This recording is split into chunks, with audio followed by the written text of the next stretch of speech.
अभी हम लोग जो है ना गाछी जा रहे हैं, क्योंकि वहाँ पे जो है ना गर्मी इतना लग रहा है दोस्तों, तो क्या करें इसीलिए गाछी जा रहे हैं। बगीचे में हाँ, बगीचा उगीचा ने हम लोग को देहाती में गाछी बोलते हैं।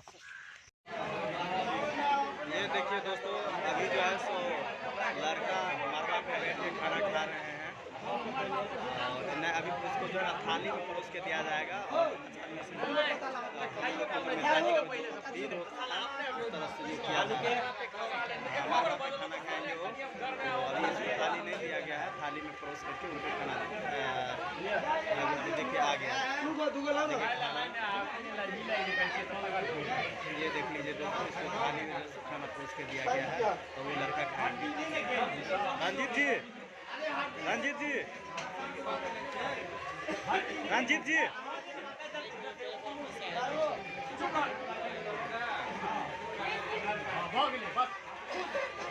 रंजीत जी, रंजीत जी,